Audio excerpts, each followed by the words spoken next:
Oh, what have you been up to, AJ? All right, mate. All right. Oh, good to be back in the old studio. It's been a few minutes, hasn't it, mate? Well, you're a bit late as well. How come you're late? Yeah, sorry about that. I got a little bit held up at work. You know, social care is 24/7. Yeah. So, you know, what are you going to do? Oh, blimey. How are you getting on? Yeah, I'm doing all right. I've had a holiday. I've had a nice little 2-week break down on the south coast in Devon. Yeah, and listen, I don't want to spoil my macho image, but what we did is we got to Dawlish and we found out where the nearest Mecca bingo hall was. And it turned out it was in Exeter, which is just on the train. So we were right by the train station in Dawlish. So all we had to do is toddle off to the train station. And we got the train up to Exeter, little walk from the train station there to the Mecca bingo. So happy as life. Absolute party animal of the year, you, Franklin. Yeah, goodness me. As a newly reformed non-alcoholic person, not that I was an alcoholic, but non-alcohol person, I've not drank for 3 months. You teetotal? Well, bloody hell. Teetotal for 3 months. Not bad at all, that. Yeah. I mean, not by sort of choice, really. I mean, I went through that period where I had a few problems and I was on antibiotics for 6 weeks. So I stopped drinking altogether, even though my antibiotics said I could drink. I just thought to myself, sorry, I wanted to work. And once we got to the end of that, I thought to myself, I quite enjoy not drinking alcohol. So right at this moment in time, I don't know whether you call me in remission. Yeah, if you're in remission, then I'm practically in none. I've not drunk since February, mate. Haven't you? No. I've done it before, though. I've done it 5 years. Yeah. 5 years solid. You were 5 years sober? 5 years sober. It sounds like I'm an alcoholic. It does sound a little bit like that, mate. Well, you know what? Sometimes when you work out what you're drinking, you think to yourself, well, I'm drinking a little bit too much now. And I think I come back to the football and I tended to have a pint after the game, just one pint. And then I get home, de-stress, and I think to myself, brandy. That's it, brandy before bed, isn't it? Well, brandy and a piece of rope at the time because he come very close last season. Jesus. No, you know what I mean. I'm being over dramatic there. But listen, I've been watching the news. I've been listening to what's been going on as well. I don't know whether you watch a lot of news, but Sean Diddy, what's his name? Combs. Combs. Is it Combs or Combs? Yeah, I think it's Combs, isn't it? But he's musician. Yeah, he's quite a character, that man, isn't he? I mean, that's a horrifyingly simple way of putting it. My God, the allegations. He's been found guilty of 2 charges. Has he now? The more serious charges he's got away with. I'm going to say got away with. I'll correct that. Yeah, he's been found not guilty of racketeering and sex trafficking, but guilty of transportation for prostitution, which I always thought was trafficking for sex. He had quite an appetite for sex. Not that we talk about sex on this show, but it's a really, really weird one. That. Yeah. I think the other bit of news that is quite prevalent is Harry Dunn. So Harry Dunn was that teenager that was driving a motorcycle. He was hit by a car driven on the wrong side of the road by Anne Sakoulas, and then she left the country and claimed diplomatic immunity in the US, and then eventually they got her back. They extradited her to the UK and then found her guilty. Right. When was that today? That was 2 hours ago. The family have said that they wanted the findings from the inquiry into how the Foreign Office handled the case.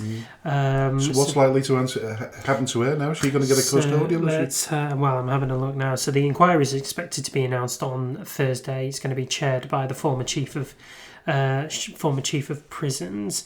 Let me see. Sakoulas had diplomatic immunity asserted by the Foreign Office.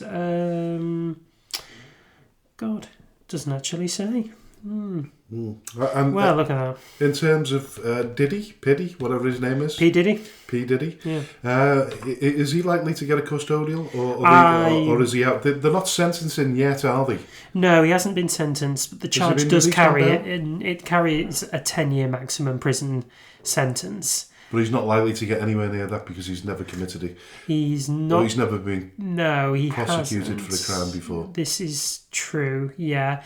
The defence argues that he poses no flight risk or danger but it does recount that he left his home in Miami to travel to New York when he learned he'd be formally charged in New York. So, he's played to the tune. He knew what he was doing, didn't he? He's played to the tune a little bit. But he's worth a lot of money, isn't he? But I would imagine everybody's going to bite into that now.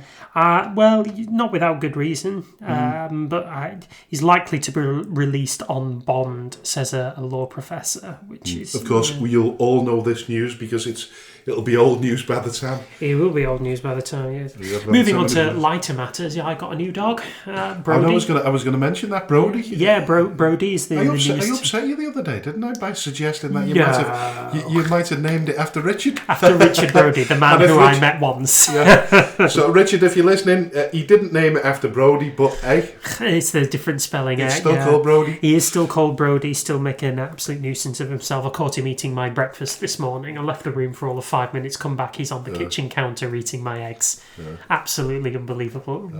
Rat bag behaviour, but he's cute, gorgeous. Absolutely brilliant little lad. As both someone who've had pets, and in the last sort of year or so, we both lost pets as well. Have. It was a pretty difficult time for you. It really was. Yeah, so I'm glad to have him in my life. He's absolutely wonderful. Oh God, time's getting on a bit. What have you been watching? Have you been Well, to be honest, I like to rewatch stuff kind of over and over. So I just finished This Is Us, which is on Disney Plus, and it centres around a group of triplets and their father, who they were all born on the same day, and their mother, and their kind of expansive family around that. It's a really difficult one to kind of describe because there is no overarching plot. They're not trying to get anywhere. They're not trying to do anything. It's just how they kind of navigate through life.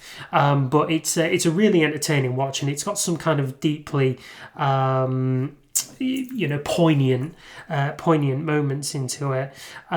So I've been watching that, and that was kind of it, really. I don't have time to kind of watch stuff, between looking after Brody, doing my job for SCEM, and then training for an Ironman. I ain't got time to sit down and watch TV. No, you wouldn't think so, but I have, unfortunately, what I end up doing is losing sleep in order to watch. So I've watched 3 box sets during the... God. Yeah. So I've watched The City Is Ours, which I highly recommend to everyone. Absolutely fantastic acting.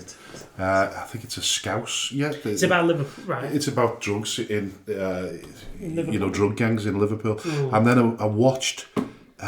Is it the second series? Oh no, it would be the first series of Mobland. Okay. Which is good. Helen Mirren and Piers Brosnan are in it. Right. Yeah, okay. with quite dodgy Irish accents, I must say. Being 47% Irish, but they should have cast me in the lead role. You know what's ironic is that Piers Brosnan is actually fully Irish. He was born in Ireland. Oh, right, and they've all been mocking his accent, haven't they? Yeah. You do not mocking an Irishman for an Irish accent, yeah. Have you watched The Gold? No, I watched the first series about a while back when that first came up, but I watched the second series, and that is absolutely fantastic. Yeah. So this is the aftermath of the Brinks Mat. Yeah, the robbery in... this is about the sort of thorough sort of police investigation and how they caught them in the end. Yeah. But the first one is the actual going through the... the actuality of the actual burglary itself, the thing itself. This is the investigation afterwards, and it is fabulous. Yeah. And I've always been quite sort of intrigued by the Brinks Mat because it was about 1965, 66, wasn't it? No, that was the Great Train Robbery. Well, that was 63. Well, I thought the Brinks Mat was around then. Was the Brinks Mat was 80s, wasn't it? Was it the 80s? Oh, pardon me. Yeah. They said that the Brinks Mat was cursed though because anyone who came into contact with that gold died or nearly died, with the exception of Kenneth Noy, but he was jailed for road rage. He killed a guy in road rage. Yeah, well, I mean, this was during the process where they were investigating them all as well, so they got them all on technicalities, didn't they? Because I don't think they never found the gold. They've never retrieved the gold. And what they said, interestingly, was that the gold that you wear probably has got a bit of Brinks Mat in it. Yeah. I just found that really interesting. But they are 3 British dramas. So the British acting profession now is absolutely smashing. Booming, isn't it? Absolutely smashing. Yeah. But listen, I suppose we better get on with the show, hadn't we? Yeah, let's get on with the show. Cool. Hello and welcome to the Speaking Frankly Football Show. I'm Frank Hughes, the chairman of Skelmersdale United Football Club, and alongside me is my co-host and passionate press officer AJ Vergette. Not that being involved with the football club is a prerequisite for hosting a football podcast, but it certainly helps.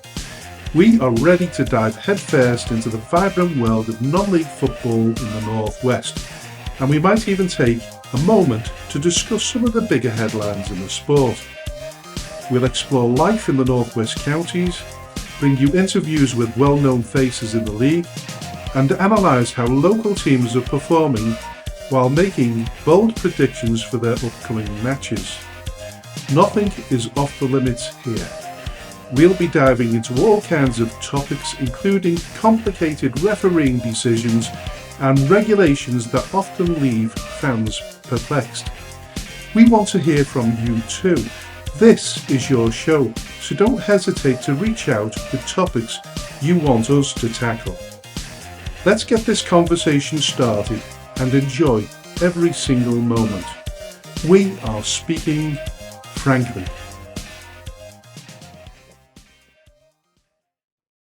Hello and welcome to Season 2 of the Speaking Frankly Football Show and Episode 1. Listen, a warm welcome to everybody for this very first episode. We're looking forward to the show. AJ, introducing the dulcet tones of AJ. How are you doing, mate? Hello, Frank. Yeah, I'm doing fine. I'm glad to be back here. I've dusted off the cobwebs on the podcast chair, swallowed a bit of lemon and honey drink to get the vocal cords all warmed up, ready for Season 2, Episode 1 and what have we got on the show? Speaking Frankly Football Show. Well, I'll tell you, Frank, if you hold your horses. So, we are going to be talking about the demise of Widnes and Farsley Celtic, the shock announcement that Robbie Savage has left Macclesfield town. We're also going to be checking in on Dorking Wanderers, as well as Morecambe FC. Part 2, we have our special guest on the show, which is Gary Berwick, the General Secretary of the Liverpool Counties Premier League. And then in Part 3, we will be discussing all things Skelmersdale United. But first of all, we'd like to extend our heartfelt condolences to Chris Wright, his family and everyone at Ashton Town following the tragic death of Chris's wife, Deborah. Our thoughts are with you all as you navigate this profound loss. Rest in peace, Deborah. Moving on to England under-21s. Congratulations to England under-21s following their triumphant 3-2 win in the final of the Euros against Germany. Lee Carsley once again led them to back-to-back championship wins. Did you watch the final? No, I missed it, unfortunately. I don't tend to follow England that much, being a fan of Wales as far as national allegiance is concerned. We've heard something new about you today. Yeah. When it comes to national allegiance, it's Wales for me. I've got a bit of Welsh in me as well as Irish. Oh, have you now? Honestly, have you been on This Is Your Life yet, Frank? No, I'm waiting for me off. Still Still going? Oh, you shouldn't know about This Is Your Life. Because I know This Is My Life. Come on, everybody waiting to see if that 1% Jamaican has come through yet for either of us. 1% Maltese. But listen, I watched the extra time bit. I couldn't watch the rest of it. But 8 months ago, Lee Carsley's reputation took a big hit.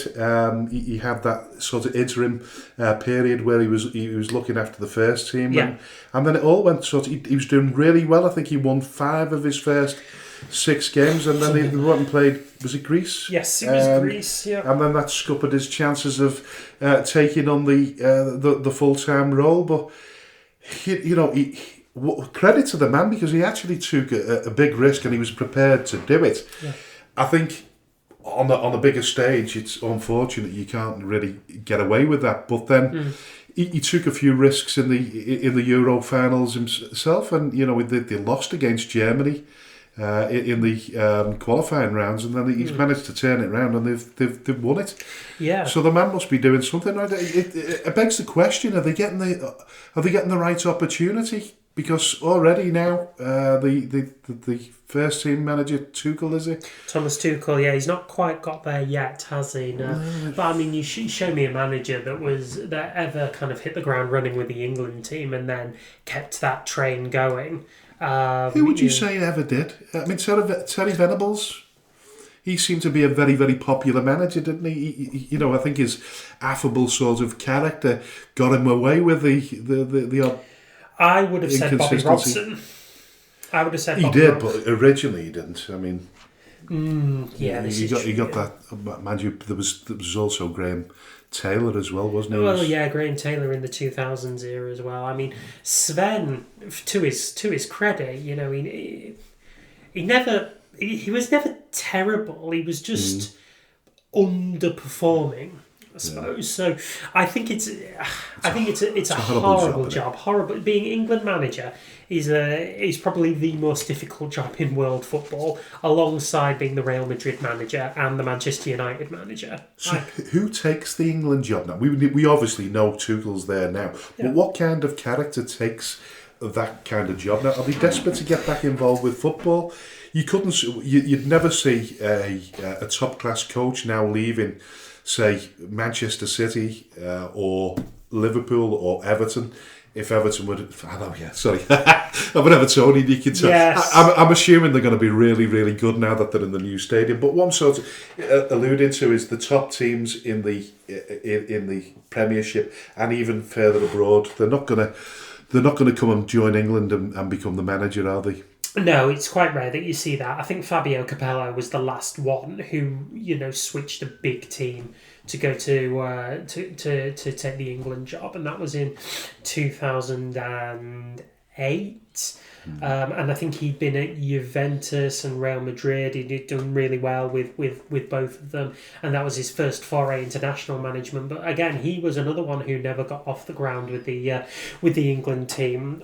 So I suppose you've got to really look at somebody who's got their established way of wanting to play, but then also understands the kind of current crop of England players who are capable of playing for the national team, now and into the future. Somebody who can, recognise the talent of, your Jude Bellingham or your Morgan Rogers.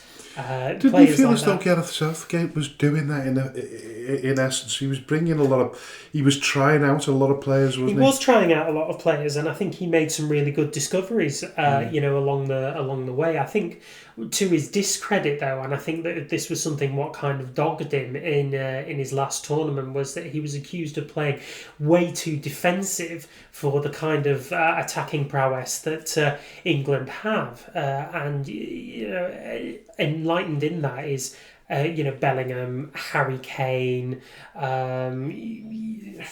Who else are we looking at as far as England's attacks? Jack Grealish, who I know kind of featured on the fringes. Phil Foden.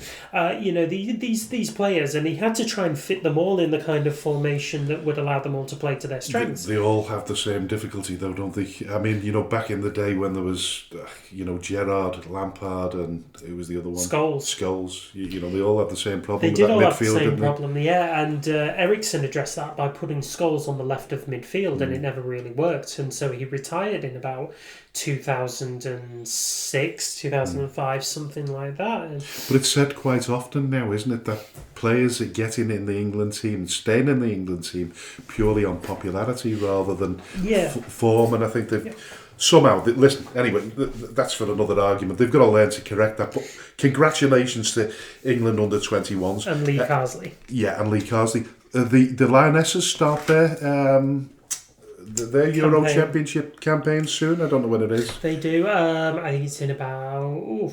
playing some friendlies now. I think it's about 4 weeks, 5 weeks, something like that. Good luck to them. Very much so. It is the Euros, isn't it? It's not the World, is it? It's the Euros, because England are the holders, aren't they? Good luck to them anyway. But listen, we get closer to home and with sadness, really, announcing the Widnes after the fantastic season that they had. last season winning the they won the Northern Premier League West, didn't they? They won the title, and then obviously were promoted into the Northern Premier League proper, and then have decided and made the announcement on Sunday that they are pulling their men's first team from all competitions, effective immediately, citing a disturbing lack of support from the local authority.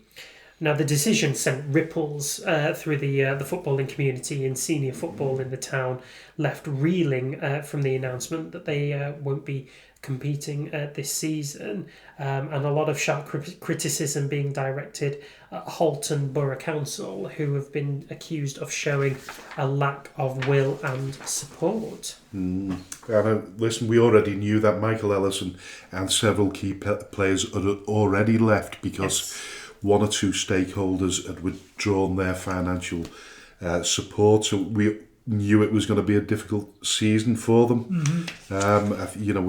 We've spoken to people. I've been in contact with Ian Ross. Hopefully the chairman, he might come on the show when the dust settles a little bit. But looking at do you want to read the witness statement? Yes. It's really tinged with sadness, this, and we'll come to this because there's another club as well, Farsley Celtic, which we'll come on to. And here, by the grace of God, go all. But if you mention the statement. In full, It is with great sadness that Widnes Football Club has decided to withdraw its men's first team from all competitions with immediate effect. The club has been funded by shareholders over the years with the aim of one day owning and operating our own ground, creating a sustainable working model not reliant on any group or individuals. We recently withdrew our application for the council-owned corporation club that we had agreed a 36-year lease with, due to lack of support from Halton Borough Council to overcome parking issues at the site. The club engaged with the council when the ground move was obviously in jeopardy. The council CEO responded with the offer of pulling together a meeting which never materialised.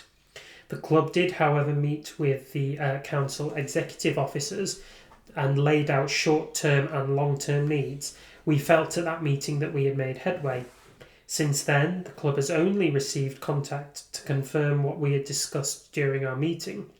The club pressed for an update and then again for a further update with a deadline set for a response as footballing dates approached. No response was received, nor even acknowledged. It's not lost on us that the new Runcorn MP visited her local club, calling it a jewel in the crown of their community, while we couldn't even get an email reply or a simple congratulations as Northern Premier League West champions from anyone at the Borough Council or our local MP. We just didn't matter enough. We recently secured the future of our junior section, arranging for them to become Widnes FC juniors under their own affiliation so that today's news didn't affect their football. The club offers our deepest apologies to our fans that we couldn't deliver what we set out to do, despite our very best efforts. We would also like to thank our committee, players and staff for their professionalism over the last few testing weeks and for standing by us while we try to work through the issues. Stephen Irwin and Sean Miller together deserve special praise for working non-stop in a bid to start the season while accepting there weren't any guarantees that we ever could. We would finally like to say a massive thanks to the committee at the Northern Premier League for all their help and support over the last 7 years. To all our members and fans, thank you. Keep supporting non-league. It's a very sad day for us all at the club, and we really do hope you keep your fires burning.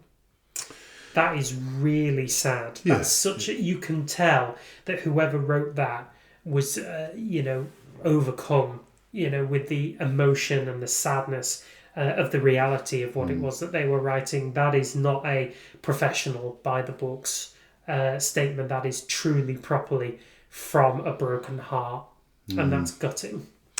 Listen, there was controversial issues surrounding the Witness Academy prior to this happening, and they've obviously managed to sort that out.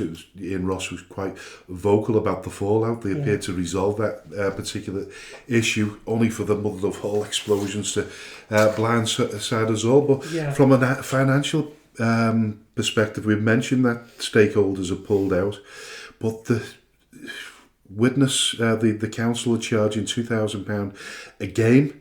I believe that goes up to 3,000 on bank holidays. Yeah. It was increasingly unsustainable from a financial perspective. It's a massively unsustainable one from a financial perspective, and even given having the stakeholders being there, putting money into a club that was, churning out some good attendances, but the stadium that they were at also plays host to Widnes Vikings Rugby League Club, and has a quite an enormous attendance, and it's a big facility to operate and to run on a match day.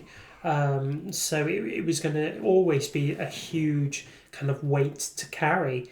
I didn't think, though, that anything would kind of turn around this quickly, though, in terms of them announcing that they've withdrawn from... there was a feeling.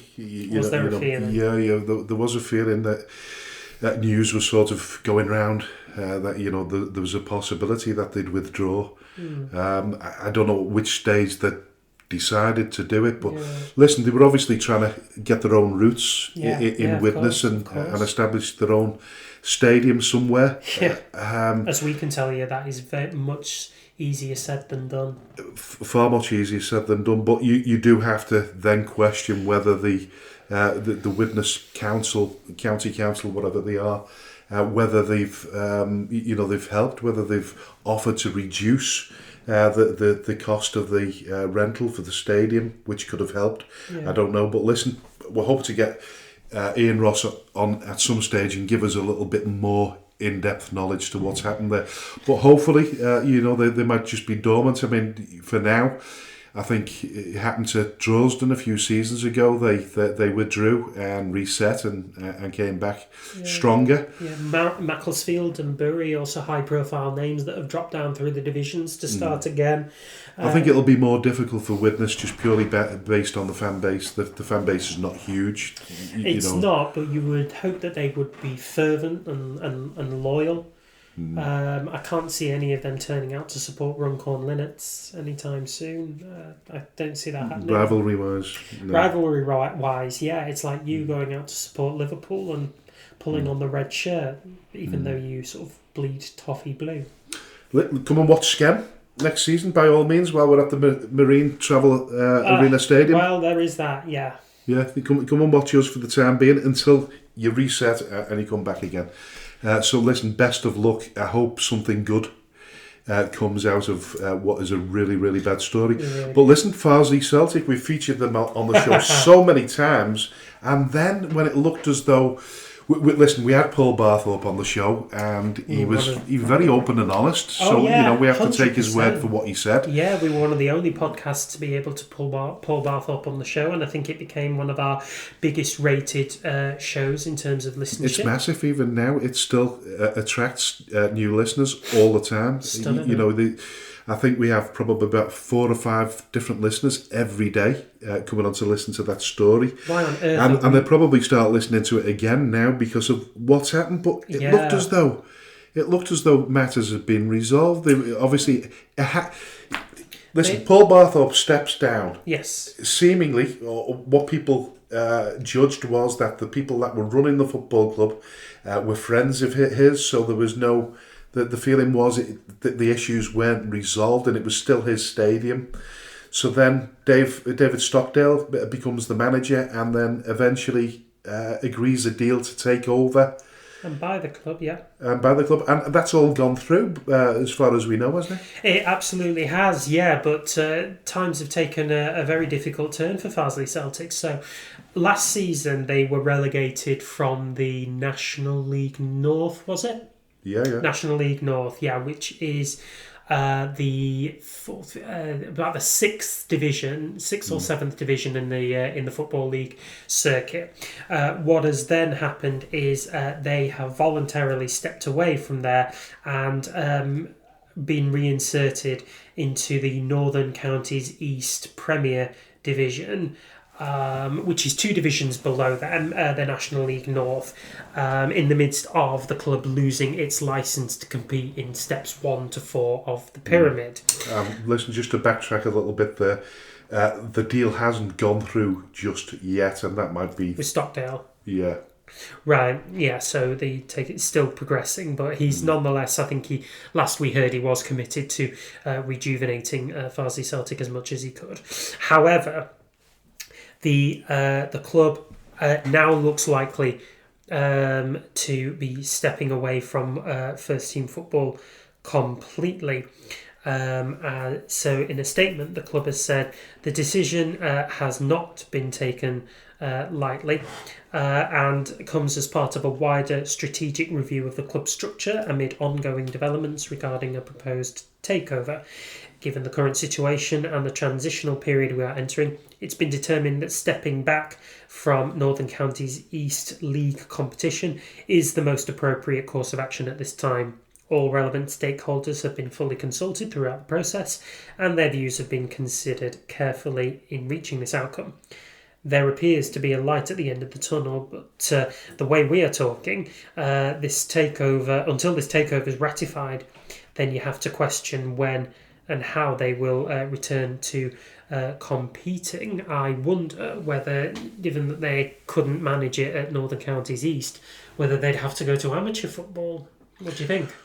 Well, that's a good one, because I was going to mention that sometimes, and I wonder if Skem had have stepped out of the North West Counties Division 1 North last season mid-flow and said we can't compete, would they have been able to come up with a plan to gain promotion into the North West Counties as the likes of Bury and other clubs have done it? And I think that's where the balance is probably not fair. Because if you're a Bury or you're a AFC Halifax, no disrespect to them, because listen, they know Bury, we absolutely love them. We do. But in terms of their, their sort of pull, their capacity to draw in, their capacity, then you can't really expect them to be supporting their football club around a community hub sports field. So from a safety point of view, they get a sort of lift up the ladder. So I don't know whether it's easier for them to step out of it now and, like they say, make sure that everything's set and prepared for the future, and then reapply for the Northern Counties East directly once hopefully they've got everything resolved before the 31st of March when you'd apply for you'd assumingly apply for the for reinstatement into the Northern Counties East. Yeah. Oh, listen. And it just shows you, doesn't it, how live this show is. My printer has just started. you couldn't write this, could you? Cutting edge, so we are. Is that a fax? It's not a fax, no. Okay, so we are in the 2020s. Oh, yeah, listen. Sorry about that, but these things happen in these podcast studios. Where were we?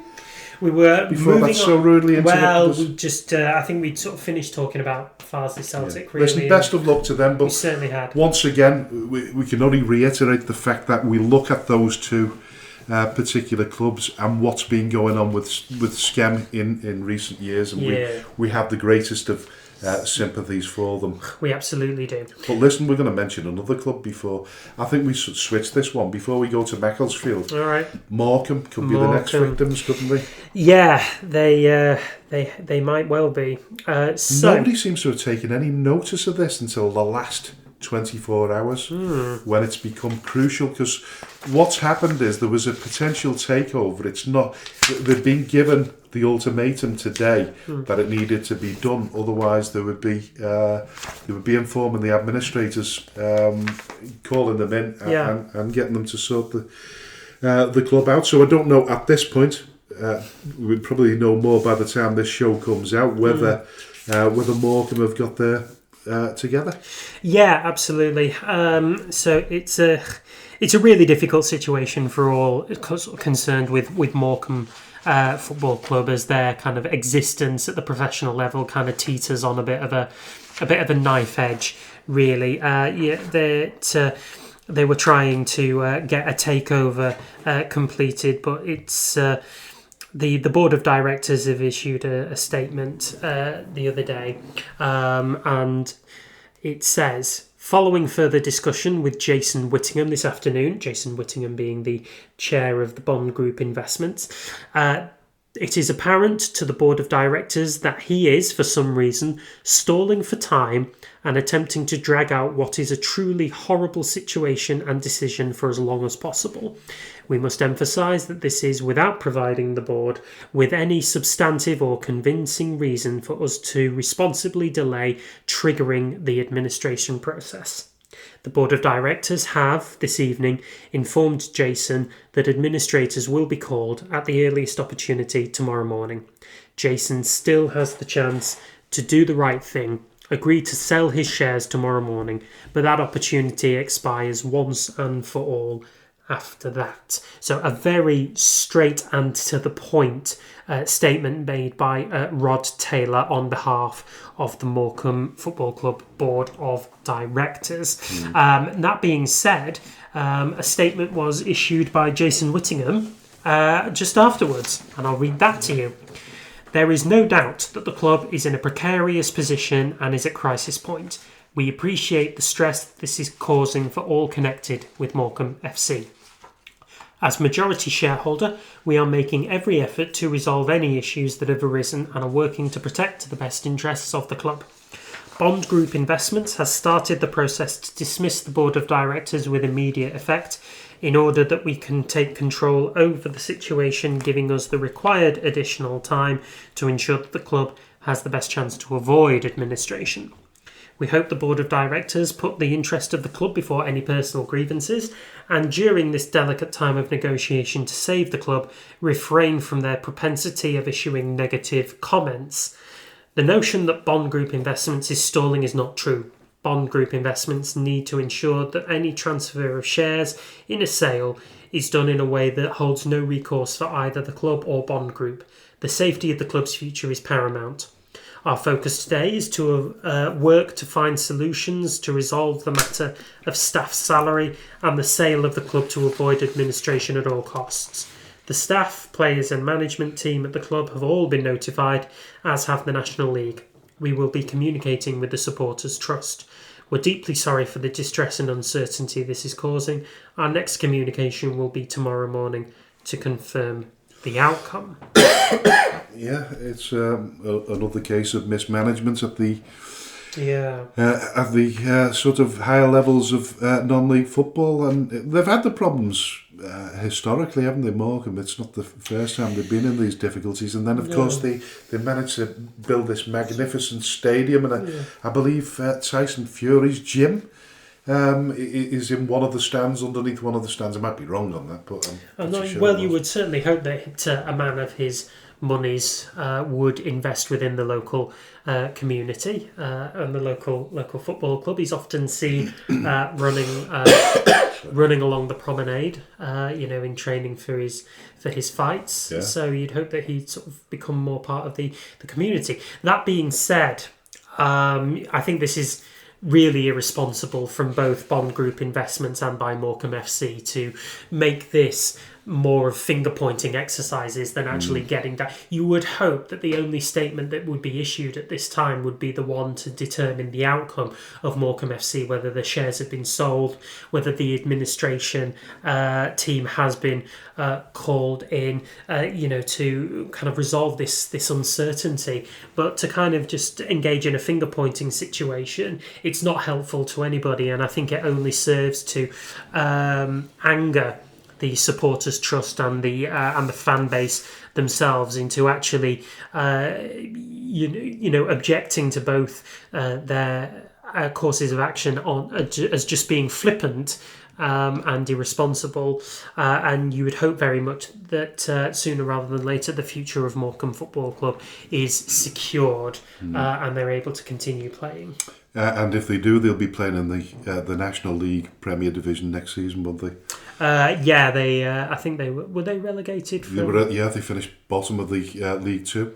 Yeah, they did. Yeah, I was thinking Carlisle, but they finished second bottom. So Morecambe have got a bit of a rebuilding job to do and a kind of a new chapter on their horizons, and we hope very much that they are there to do it. Yeah, listen, we can't afford 3 clubs to go out of business, can we, at the same time? No, that's just wholeheartedly depressing. And I've not looked right through the country. There might even be other teams. Well, there might be. Yeah, we're only kind of thinking on a... Got a terrible cough. We're only kind of thinking on a northern basis here because most of our fan base is within the north. But I'm sure this must be happening to clubs in the south as well. Yeah. Listen, moving on to Macclesfield. I mean, there was rumblings that Robbie Savage was leaving the football club to take up the managerial post at Forest Green Rovers. It's been confirmed now. Yes. It's fair to say it's not taking the club completely by surprise, including their chairman, Rob Smethurst. Yeah. He appears not only to be upset, but a bit disappointed. On the face of things, a rather bizarre decision by Robbie after a record-breaking season in the Northern Premier League where they won the title by an amazing 26 points gap to gain promotion to the National League North. But when you actually break it down and you look at it, you soon realise that Robbie's worked for the club for 4 years. He's gone on record as saying and not took a penny. Because he realised how much his mate Rob was investing into the football club. And what he's done over the years is he's invested all his energy and time into the football club, as he says, and he's put Macc above his family at times. And what he said now is it's time to put himself and his family above everything else. In many ways, a heartbreaking divorce between the two Robs, Rob and Robbie. They're both clearly gutted at the way it's had to end. Yeah. So I was shocked initially until I listened to what Robbie Savage had to say. And listen, we know how it is when you invest all your time and effort into a football club, how stressful that can be. Yeah. And he's actually, football by and large is a stressful game, but when you're actually, he was the sort of the focal point, the glamour. Yeah, he very was. much of Macclesfield, and from a social media point of view, he's galvanised that club as much as the chairman has. He's put a name and a voice and attracted an awful lot of sponsorship. So it's going to be a difficult one for them. I can't imagine what people will be thinking. He'll have his critics. He's already admitted that, but he's done a remarkable job with them. So in many ways, he needs to be praised. And people are going to have to move on. What I found really strange was that they've appointed John Rooney, the brother of Wayne, as their manager. Now he's just played his final season with Macc, and he's decided to retire. And Rob feels it's a natural progression for him, and he wants to keep it in the family, so to speak. So he's been there at the club. He knows how it works and it operates. So it might be a good thing. But what was your view on leaving? To be honest, I can kind of understand it. So if you kind of break it, so obviously Macclesfield are on this kind of amazing upward curve and on a really, really good journey, and I think all Robbie Savage has done by being at the helm of this club is enhance his capabilities as a manager within, that realm. And I think he wants to, go on to bigger and better things for himself.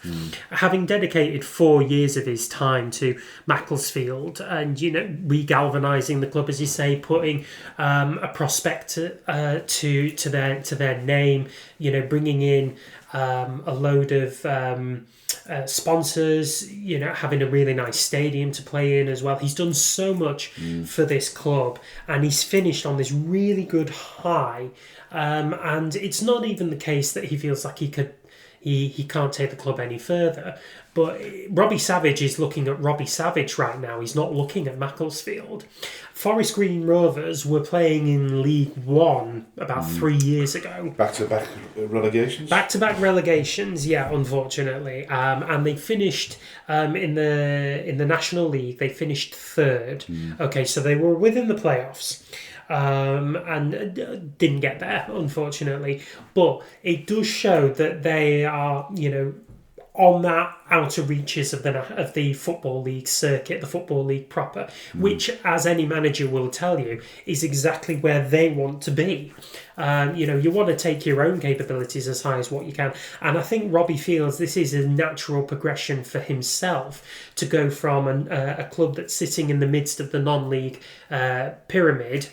He's taken them, higher and further. And now he himself wants to take himself higher and further with another club. Dale Vince, the chairman at Forest Green Rovers, obviously a really respected chairman that has done an awful lot for Forest Green, done an awful lot for environmental awareness within football. It's a really good kind of outlet and source for any manager to kind of cut his teeth. Well, they're given a chance, aren't they, to manage high-profile figures. Yeah. I think Duncan Ferguson. Duncan Ferguson had the role at Forest Green for a while. It didn't work out for him, unfortunately, and that's kind of disappointing when you consider how well he'd done in the interim at Everton, at your club. But it shows you how difficult it is for a high-profile figure to actually get a job in the Football League, because I think Rob Smethurst has sort of alluded towards the fact that he wasn't really expecting him. They were expecting him to go to a higher level, not quite yet, and not quite Forest Green Rovers, because they feel as though they're going to surpass them in the next couple of years. And you would have to say, based on their average attendance, which is going to go up year in, year out now as they progress, then they are a far bigger club than Forest Green. They're a far bigger club on the surface, and I think given their history as well, you'd have to say that they're a bigger club. But the way of it is, it's in these current times, Forest Green are the bigger club. Forest Green were playing in the Football League more recently. Forest Green have attracted more headlines for the green way in which they've operated football, for the fact that they brought in a woman as their caretaker manager in 2023, Hannah Dingley. For the way that Forest Green just seem to do things differently. Okay, and they gave chances to Duncan Ferguson and Troy Deeney to manage their football clubs, and it didn't quite work out. And now they're giving a chance to Robbie Savage, who is, by all accounts, a bit more of an assured appointment than Troy Deeney was, and David Horseman was. David Horseman managed the club between Hannah Dingley and Troy Deeney. So there are methods and reasons why Forest Green's appointment of Robbie Savage works out and makes sense, and equally why Robbie Savage going to Forest Green makes sense too. They are the bigger club right now, and they have more of an opportunity to get into the Football League again. And Robbie Savage being at the helm, you'd want to be there, wouldn't you? You'd want to be part of something really amazing, and part of a promotion winning. Well, he was part of an amazing journey. Listen, it's already been said, he took 3 players with him already, and as alluded in Rob Smethurst's interview, he said there was players there with get-out clauses in their contracts. Makes you wonder whether Robbie had already had that included in his own contract, but then did he get paid in his last year? He's 5 years at the club, so he was there for a year before the sort of the rebirth of I've forgotten the name of the club now. Macclesfield. Yeah, before the rebirth of Macclesfield. Yeah. So they spent that year there. Then there was the COVID, wasn't there? Yes. And then they've spent 4 years, but he's not always been the manager, has he? No, I think he came in. Did he come in as not chairman? He came in. Some kind of vice chairman capacity. Board of directors, Director investors, of kind of thingy-mabob. And then sort of found his way into the manager's hot seat. And it's worked out well for him. He's done really well. Nobody can deny that. But from a kind of present perspective, Forest Green's the bigger club. Listen, I can understand it. If he's not getting paid or he's getting paid very little and he's running out of money. Listen, Robbie Savage has not been earning the kind of money Wayne Rooney's been earning in his career. So you can imagine why he might feel as though he has to leave at this time. The pressure in itself, I can understand that. I get it. Yeah. But my last question to you is: will the club lose its appeal now that Robbie's gone? In there. Yeah, I think it will. If you look back at, and I'll use this this theory, Notts County. So when Notts County brought in Sven-Göran Eriksson as manager and Sol Campbell joined the club, I think who else joined the club on as a big player? There were some big names what joined Notts County in about 2012. I remember the story, but yeah. But you like you say, going back a bit, my judgment on that is a little bit blurry. But yeah, I'm assuming you're alluding to the fact that they sort of plummeted after they left. They absolutely did. Yeah. So they had some sort of massive big Kasper Schmeichel. That was the name I was thinking of. I was thinking Joe Hart initially, but he was there initially. But yeah, there were so many big names that joined, but then the money's kind of dropped off a cliff, and Notts County plummeted. And I think that may very well be the case with Macclesfield. Now they've got to rebuild, and John Rooney himself has got a bit of a rebuild job on his hands. And that this may only be the start, depending on which players go with Robbie to Forest Green, or who find more enticing clubs to play for higher up the non-league circuit. Bearing in mind as well, is it 2 divisions difference now? No, there's only one. That's what I'm saying. See the decision there. They ran away with the league last season. They prepared really well. They brought some good signings in. Yeah. I mean, I wonder whether there's been a little bit of a fallout now between the two Robs. I don't think there has been, but I think if you look at the standard in the National League North as well, I mean, how many teams were fighting for promotion on that last day? Scunthorpe ended up going through the playoffs, but that left behind players like Chorley, Chester. The team that finished second or third, they didn't end up going up either. There was a bit of a 3-way tie on the last game of the season. So many teams in that National League North circuit that I think show that there's a bit of a gap between the National League North and the Northern Premier League. Yeah. And I think we may well see that coming into reality with Macclesfield. Yeah, listen, I think we'll hear more about that story as the weeks go by. But listen, best of luck to... I mean, listen to the success story. So after commiserating with 3 teams, that's a bit of a happier story. But obviously not with a happy ending. Yeah. But listen, story that you picked up on, Dorking Wanderers. We've mentioned them quite often. We're going really south here. We're going deep south. Go on, what did you pick up on? So, Dorking Wanderers owner and manager Mark White has been given a 6-match touchline ban for a comment he made on a podcast about women. White has been given the punishment for a remark he made before his side's 3-1 defeat against Weston-super-Mare last season.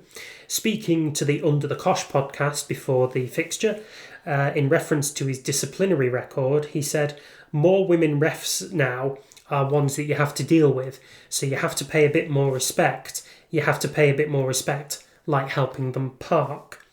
The Football Association charged White in May with using insulting or abusive words in the interview, describing it as an aggravated breach of the rules due to the reference containing gender. White will now be banned from the touchline for the first 6 matches of Dorking's National League South season. The club said, following... in brackets intended fun, comments made on a podcast regarding women drivers, Mark White has received a 6-game touchline ban to be served from the beginning of the league season. That's just bloody stupid, that. And It's stupid from White's point of view, really. I know he's an abrasive figure, and I know he's, recognisable and has a loud and controversial character, and, that's all part of his persona and what have you. But you just can't make those remarks, without there being bite back. I agree with you. There's a rule in place. Yeah. And they say that there's an aggravated breach of it. So, yeah, fair dues. But in terms of a comedian making the same joke on the TV, won't get banned from TV. Well, no, but you expect a comedian to kind of have that within his remit. I mean, there are comedians make racist jokes. Roy Chubby Brown still does it to this day. There are, people who make jokes about all manner of things that in normal society would be considered taboo. But that's comedy. Mark White is not a comedian. Mark White has a responsibility on his hands to be, to manage. But is he still on duty though? Because he's on the Under the Cosh podcast. He's on the Under the Cosh podcast as a representative of Dorking Wanderers. But is his character not taking over now? Is Mark not a bigger figure than the actual football club now due to his programme, his YouTube documentaries? He might well be, but he's still associated with Dorking Wanderers, and Dorking Wanderers is still associated with the FA and the league. And he still has to bear that in mind when he goes anywhere. I mean, you still have a responsibility as chairman of Skelmersdale United, regardless of where you go or what you do. If you were arrested for throwing a sun lounger at a woman on a hotel in Ibiza, which is something... Right, that's another controversial issue altogether. That's something that a footballer... That's ridiculous. Now, I'd like to see what kind of ban that serves up. We'll bring that in next week's podcast. But Mark White and Dorking Wanderers are kind of symbiotic. They go together. Where you've got Mark White, you've got Dorking Wanderers, regardless of how he behaves and what he says. And to be honest, this kind of whole notion of using... of taunting women on how they park, that's just such a dated joke, and it's utterly stupid, and he's got to come up with some more material that's worth the 6-match ban, because that was just crap. And I think women will kind of look down their noses at him and laugh and say, is that the best you've got? So you reckon the severity of the punishment is ridiculous? No. And I'll tell you for why. Football has been taking pains to be as inclusive as what it possibly can. So we take the knee in regards to racism. We have the shoelaces campaign for the LGBT community.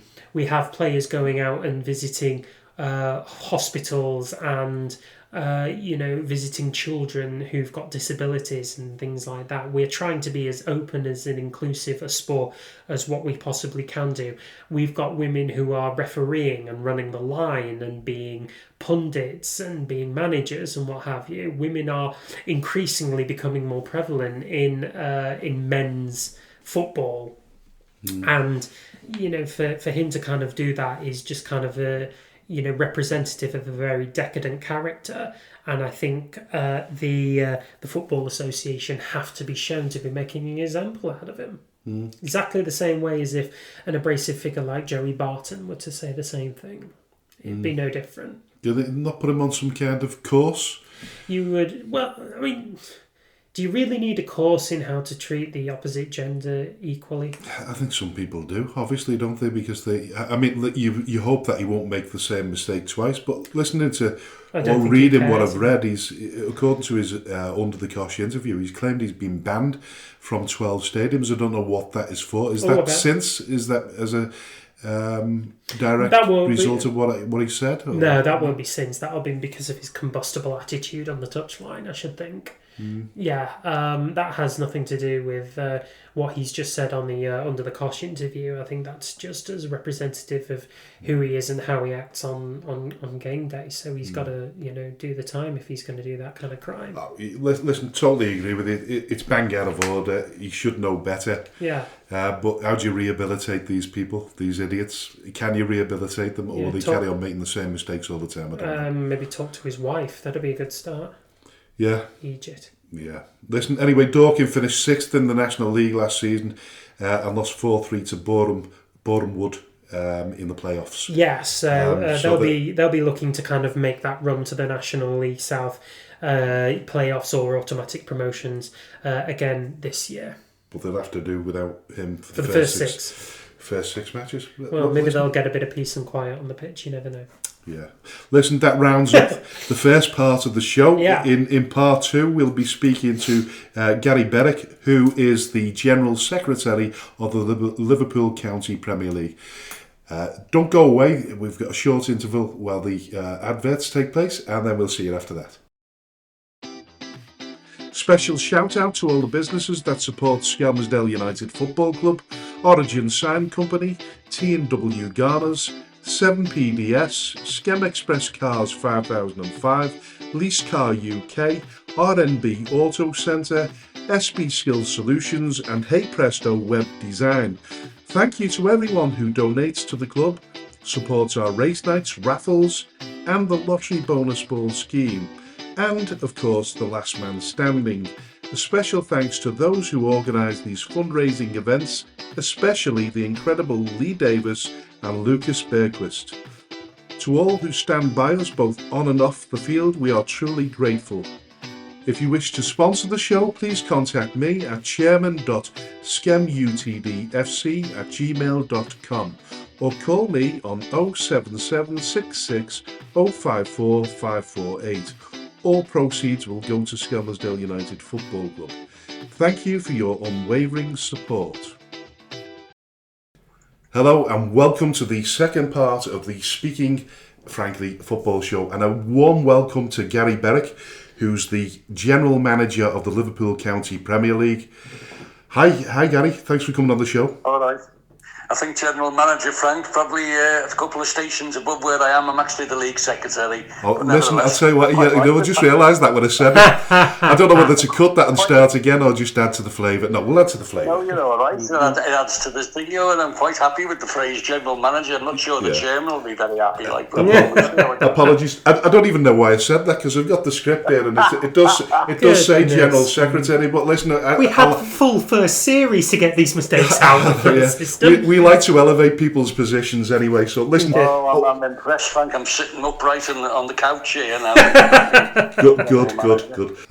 Listen, before we continue and get to the nitty gritty, tell me a little bit more about Gary Berwick and how your journey started in football. Oh, blimey, now I've got to go back a good 40 years, Frank, to be honest with you. I started, first of all, I'm a Liverpool season ticket holder and have been since 1976. However, that seemed to grip me about football. So where we used to work, I used to work for printers in Bootle, in just outside Liverpool, as you probably know. And they wanted to run a factory team. It was then in the Liverpool Business House. Used to operate a midweek league. So we joined the midweek league because it was like basically all factories playing each other. And then I became the secretary because nobody else would do it.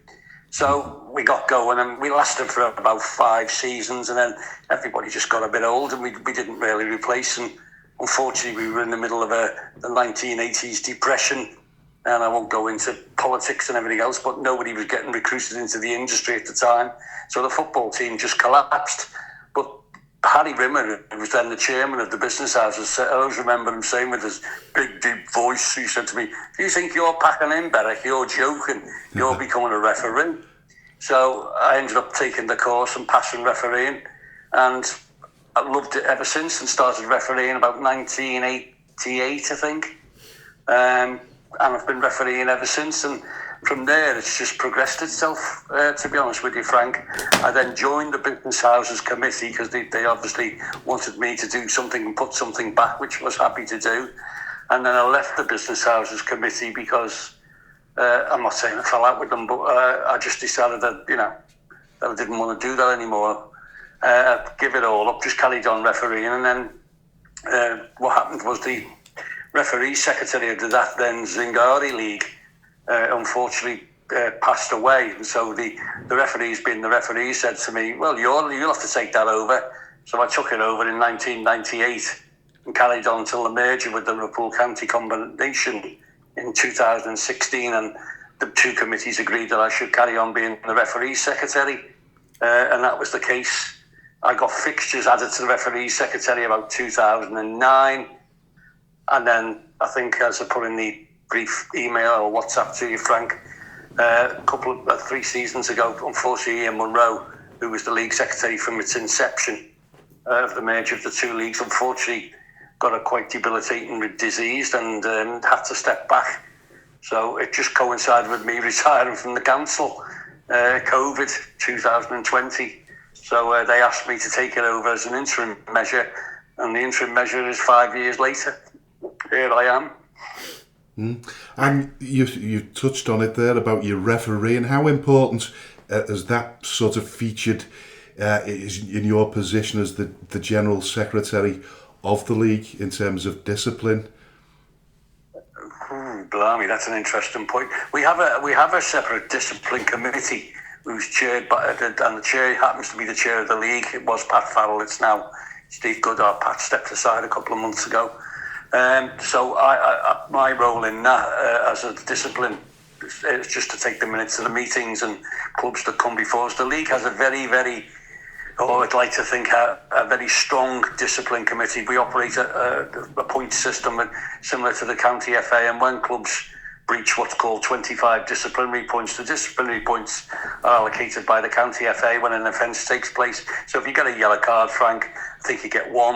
If you get a red card for denying a goal score an opportunity, dog zone known to locally, that's 3 points, and then it goes up to violent conduct.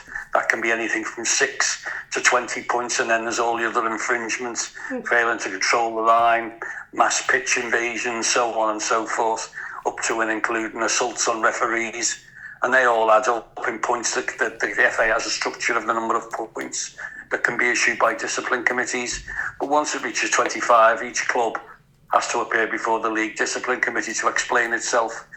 The usual outcome once they get to 25 is they get a verbal warning. For those who do it season on season, there tends to be a financial fine that goes with that to start with. And recently the discipline committee bylaws have been tightened up, primarily around technical areas and dugouts, to be honest with you, where there are now tighter rules on numbers in technical areas and breaches of technical areas.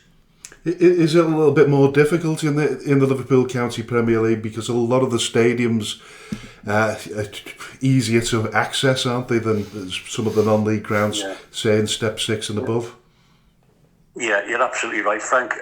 What we do have, however, and it's really only really come into play in the last 2 or 3 seasons, each pitch that you play on next season will have to have a fixed barrier around it. They have to have technical areas and dugouts, preferably if it's on a hub site, away from the spectators on the other side of the pitch, and with at least, although we can't always insist on it, at least 3 metres between both technical areas to try and reduce the amount of interaction between the 2 technical areas. I'm sure you know as well as I do, things can get quite heated at times between the participants in the technical areas. So we try and, if we have any say at all in certain areas, insist that there's a minimum of 3 metres and preferably 5 metres between the technical areas to reduce that chance. I have to say we're still having problems with the numbers in the technical areas. As you probably know, I would imagine similar to the Northwest Counties, our substitutes to 5 from 7, and the maximum we allow is 10. So that allows for a manager, assistant manager, or a manager, a coach, and a first aider, effectively, in the technical areas. Unfortunately, I'll be as honest as I can, sometimes we have anything up to 15, but that is a problem for us. But in some respects, it's not really well enforced by the referees, although we're sending something to the FA in the next couple of weeks to the technical area, well, like laws or bylaws, for the want of a better word, which we're going to send to the FA, and hopefully they'll send them to all the match officials, saying don't start the game unless all these procedures are carried out. There's actually less people in the dugouts permitted in the dugouts in the Northwest Counties. I think is is it 7 or 8? I'm not too sure. Now you 5 substitutes, and you've got your assistant manager, your manager, and your physio. First aider. So that would be 8 overall. I think we're limited to 8, so 10 in the Liverpool County Prem is pretty good. Now, Gary, in terms of like the amount of numbers that you can have in a technical area, is the attempt to restrict and enforce that, is that down to the heat of competition within the game, or is it simply down to kind of health and safety and constrictions on space? It's down to the bylaws, AJ, to be perfectly honest with you. And as I said to you, it's a maximum of 10. We were aware of what the North West Counties pictured at 8, but we took the view that if you have a maximum of 7 substitutes, a manager or assistant manager or manager coach and first aider should be sufficient just to make it 10, to be perfectly honest with you. So we're slightly more liberal than the North West Counties. So we're entitled to any 5 from 7? Yes. All right, well, I wasn't aware of that at all. I'll have to tell Tommy, that's an interesting one. Yeah, I mean, is there any other different rules in the Liverpool County Premier to what there would be in the North West Counties that we should take note of? Sorry, Frank, and forgive my ignorance. I'm not quite sure what the rules are in the North West Counties. They've never sent me a copy of them, so I don't know. No. If you want to highlight a couple now, or as we're talking on, something flicks in your head, just mention it, and I'll say to you, ours is different to that for X, Y, and Z. For example, I'll give you an example. Our team sheets only have to be submitted 20 minutes before kick-off. That's a good one. I think ours have got to be an hour. Yeah, it's an hour before kick-off. Well, obviously at our level, we don't expect teams to be sitting, an hour before. It's, what we've got to expect at step 6, it's a semi-pro operation. I've got to be honest, we're not a semi-pro operation. Therefore, we're a little bit more liberal, because at the end of the day, I'm not sure, but most of our teams don't pay the players one way or another, and therefore, you're relying on their assistants to turn up to the games, and I'll be honest with you, most of them arrive 30 to 40 minutes before kick-off. So we use the rule 20 minutes before kick-off. Yeah. I was quite impressed with the discipline, because I hope I'm not out of turn saying this, but when you were looking after the AGM, you were actually talking to a team that I'm assuming qualified for promotion, but due to the bad discipline record, they weren't allowed to go up. No. That night, you're quite right. Frank, they had 60 discipline points. Our threshold was 25, so they were 2.5 times the threshold, and the nearest team to that had 47. So you can imagine. And by the way, since then they had one outstanding case, and that was jurisdicted by the FA last week, and they were given an additional 10 points. So they ended up with 70 points, which is exactly 2.5 or nearly 3 times the amount of the limit imposed by the league. So they were refused permission to go up. They're not best pleased about it, and they've been sulking and threatened to take us to the county FA. But I said to them, it's not a county FA decision, it's a league decision. Yeah. But listen, apart from that, I mean, the discipline in the Premier Division has been pretty good last season, and over the last few seasons. Frank, it's excellent, and there is this thing that floats around. I'm sure you've heard it. It's a kicking league and everything else. It isn't a kicking league. I can assure. All right, every game, every now and then, has a couple of instances. Don't care at what level you play football at. I'm a Liverpool season ticket holder, and I don't know what about yourself and what you follow. That's up to you.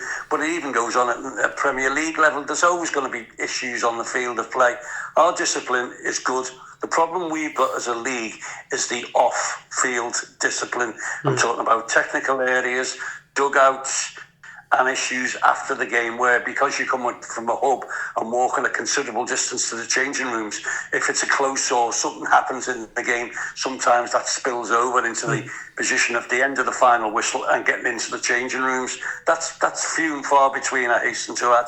Most of it revolves around the technical areas, where our teams are, quite frankly, not used to having technical areas. They've never had them in the past. They've only been introduced in the last 3 or 4 seasons, and technical areas marked out. And that's because we tightened up the bylaws. Yeah.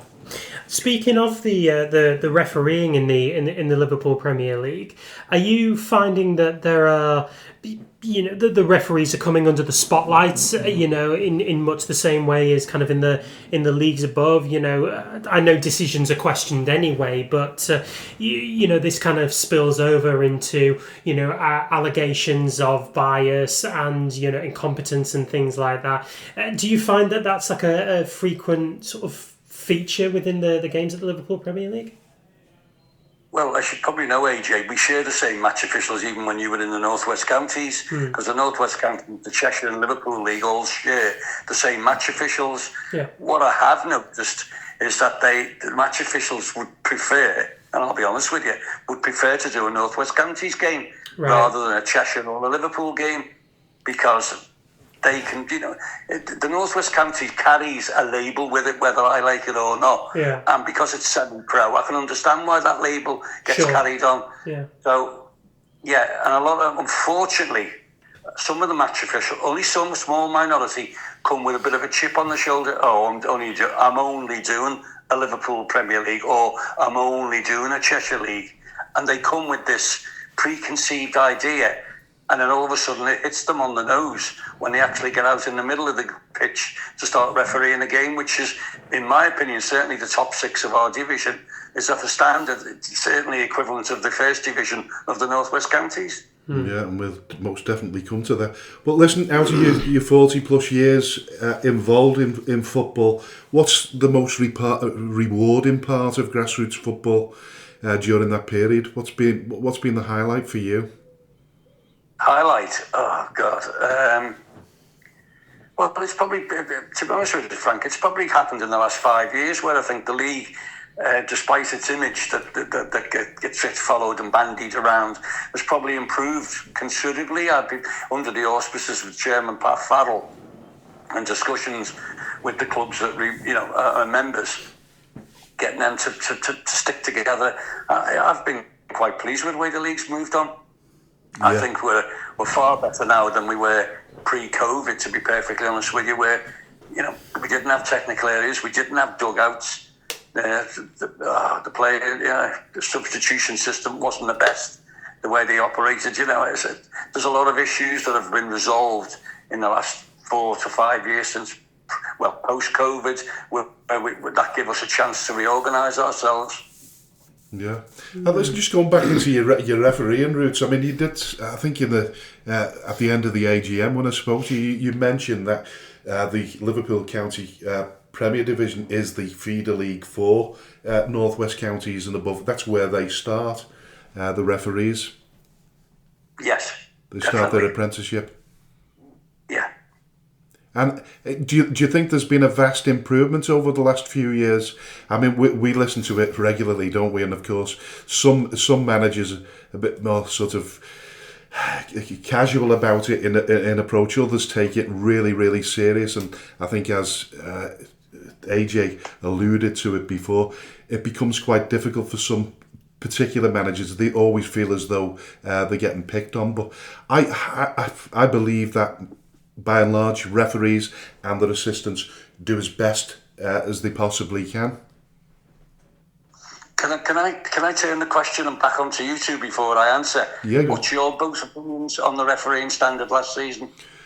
Well, listen, it was a difficult one, and if you've been really, really, I always find it difficult, and I think psychologically, when you're rooted to the bottom of the division, and all the decisions seem to go against you, and I think it's very, very difficult to come up with a really good, honest answer about that. I remember speaking to a referee going back in our Northern Premier days, and what he said to me was, he said, if there's a 50-50 decision to make, he said, that manager won't be getting it today. And I said, why is that? And he said, because he's a pain in the backside, he always moans, he's argumentative, and he just moans throughout the game. He said, so if there's a 50-50 decision to make, it'll go against him. And I feel as though we tried our best to stop talking to the match officials, because we felt as though the more we moaned, the more we were getting punished. So it's a really difficult one to answer, because I think when you're rooted to the bottom, you just feel as though every decision's gone against you. But we do note that there was quite a few decent referees. There was a really, really good. I mean, we had two exceptional referees last season. Can't remember the name of them, but one was male and the other one was female, and that probably says a lot about the standard of refereeing, from my opinion. But there was good points and there was bad points. AJ?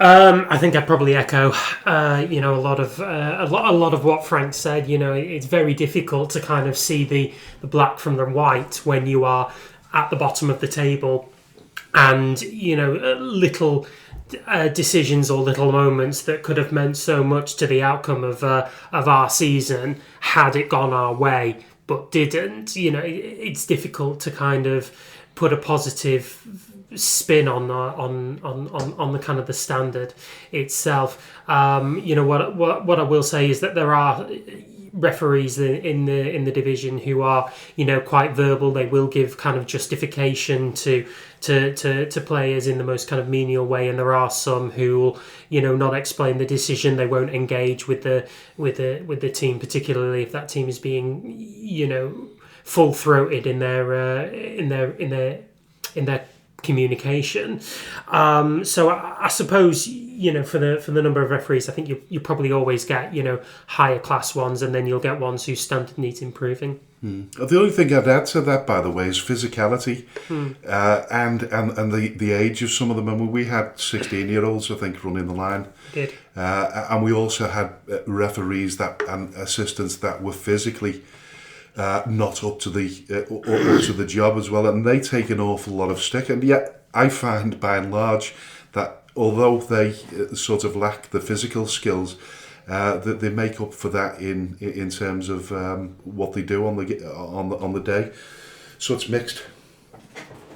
And I'll give you my answer now. It's a dual answer. I'll give you the club's version first, then I'll give you my version, if I may. Yeah. So club's version first, Frank. You're just echoing what our clubs tell us, that the standard is woeful. Absolutely. They go mad, our clubs. Absolutely mad. So you go singing off the same song sheet in that respect. As a personal point of view, and I do the line, 2 weeks out of 4 on the Liverpool Premier League, and I will concur about 80%. I think I must have done about 14 games on the line last season, and I'd say 12 of them the referee was either standard or below standard, and 2 really, really good match officials, one from Lancashire and one from Cheshire, none from Liverpool, by the way. Even though it's my home county, I thought the standard of refereeing from the Liverpool county match officials was poor. Besides this one lad from Cheshire, who unfortunately is now left and gone back to London, he was excellent, and a lad from Lancashire who I had a lot of time for. The rest have just been woeful, and the only way I can do it is I call them the robots. There's no other way. There's no interface with them. They're just robots. The law states. Well, I know what the law states. You know what the law states. But by flashing a yellow card, does that solve the problem? No, it doesn't. Crap. Do you employ the sin bin as well? Do you employ the sin bin ruling as well? You do? All right. Yeah, we do. That's another question. I thought it was another question. Yeah, I was thinking of that one. If I may. Yeah.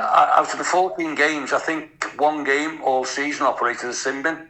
Oh, well, we noticed less of it last season than we did the previous season. And just listen, they changed it a little bit as well, didn't they? Because the season before last, well, you get a card as well, don't you? And a fine. So it doesn't really make any difference, does it? No. It's a poor one.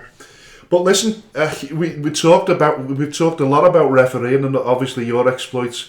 I believe you played in a FA Cup tie at the Shea, the Halifax Town Ground. Well, in my final years when I was a level 4, I got picked for the third qualifying round, which was the end of the qualifying before the first round. And for me, I think I was in my mid-30s. to be given that and to go to the Shea and be treated, oh God, there's a complete difference, Frank. I couldn't tell you. You know, the poor old Shea as it was, but inside it was really, really nice, and they looked after us really, really well. Decent crowd, out of a couple of thousand people there, and it was highlighted my refereeing career, to be honest with you. What year was that, Gary? I remember to be playing. Oh, bloody hell, Frank, now you've caught me on the hop there. Was it before they went out of business and came back into business? Definitely before they went out of business, yeah. Right. And listen, what's the worst experience? You've obviously mentioned the lack of discipline, and quite frankly, what you've said is it can be quite scary, the intimidation. Is that still going on at your level, or is that more sort of business houses league? Yeah, Sunday. I very rarely see it on Saturday in my own league, but that might be because I'm on the line and I'm the league secretary. But I'm not saying it doesn't happen. Let's be frank about it. It does happen. But, I referee in the business houses, and quite frankly, Frank and AJ, when you get the fixtures and you look and you go, oh my God, no, this is going to be a trouble day. Yeah. And it can be quite scary on an 11 o'clock kickoff on a Sunday morning in the middle of winter, and some idiot who can't kick a ball down Brownlow Hill, is telling you how to officiate a game. It can be quite scary. I haven't been physically attacked, but I've been physically or verbally threatened, and it can be quite intimidating, I can assure you. Yeah. Mm-hmm. Listen, we've absolutely, I said to you on the night of the AGM, we're in no doubt at all that it's going to be a really tough league for us. And I'm talking about in terms of standards of football, but what insight can you give us into the Liverpool County Premier League? What advice can you give us? The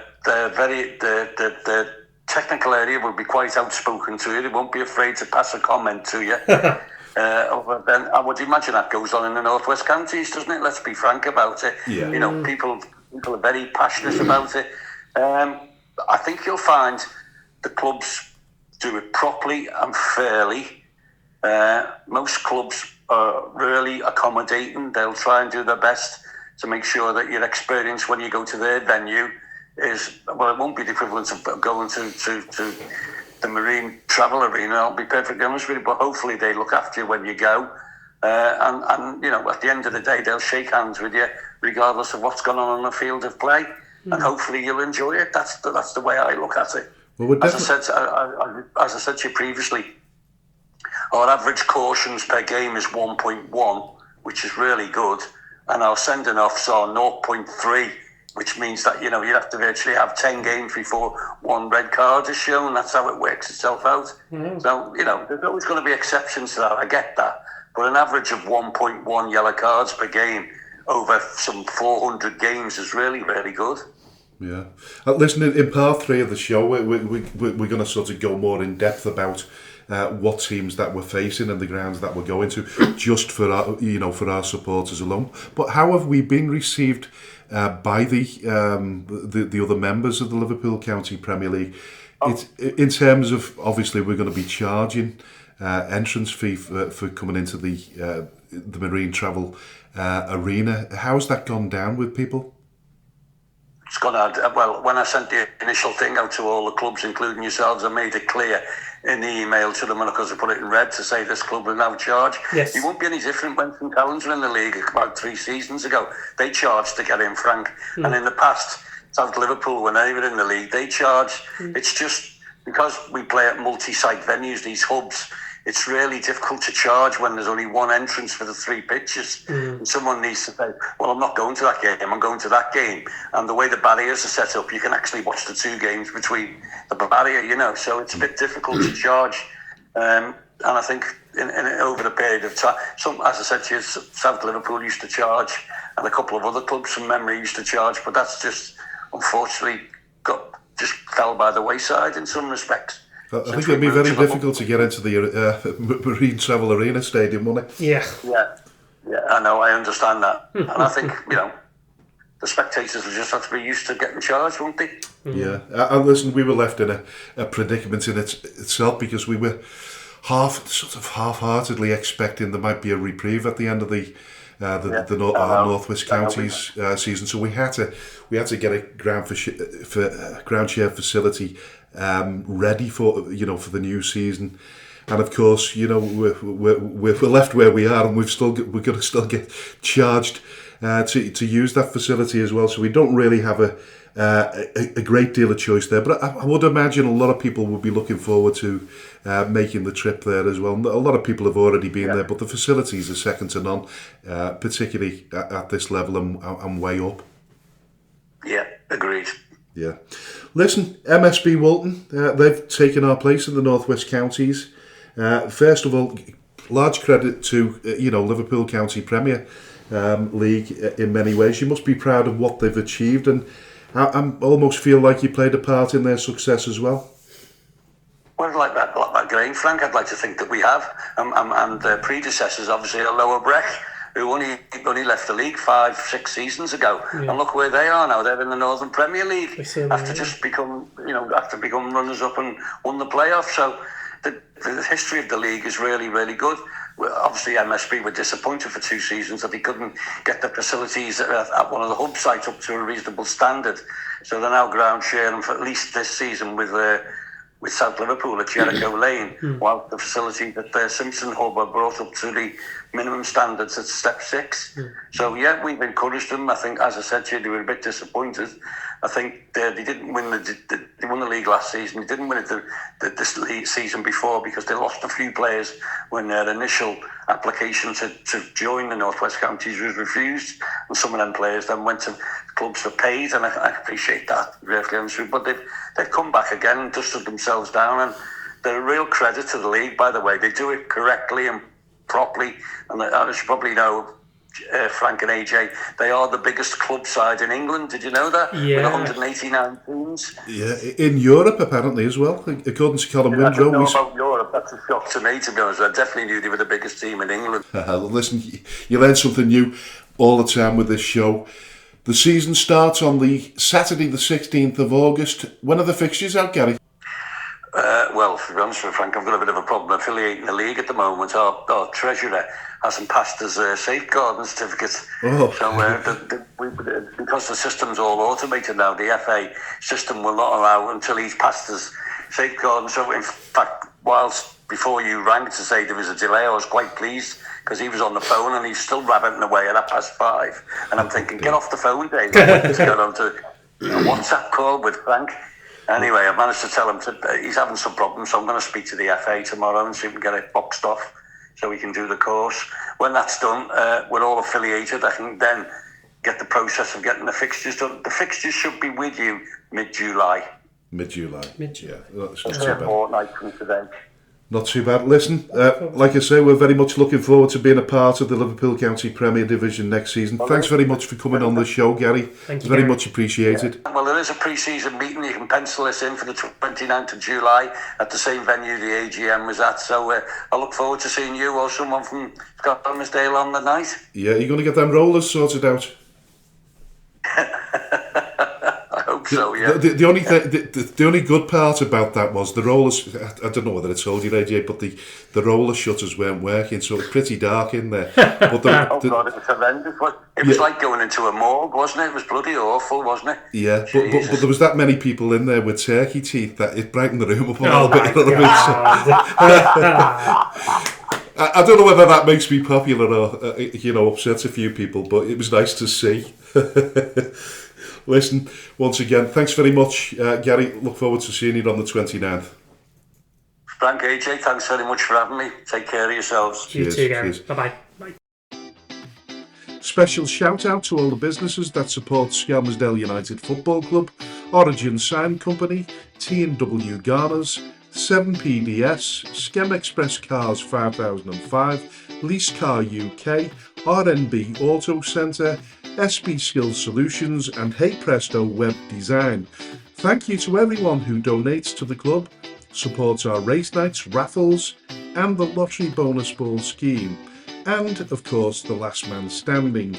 A special thanks to those who organise these fundraising events, especially the incredible Lee Davis and Lucas Bergquist.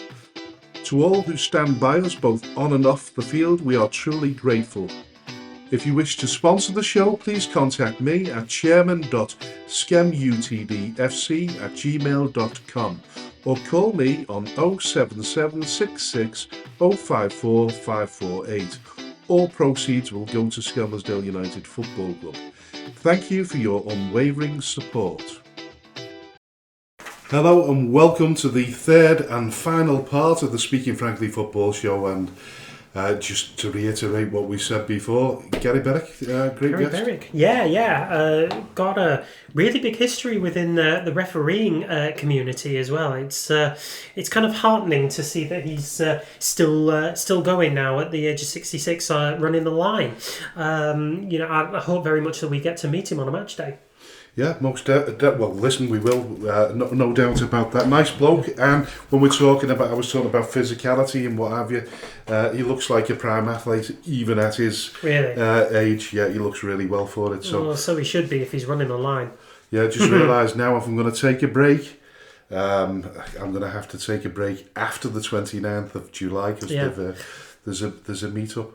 But listen, we wanted to talk about Scab. A lot of people have been asking the questions about what to expect in the Liverpool County Premier League and what teams that, we hope Gary kind of gave us an insight on all things Liverpool County's Premier League. But it was announced by the league that there will be 14 teams in the Liverpool County's Premier Division next season, including ourselves.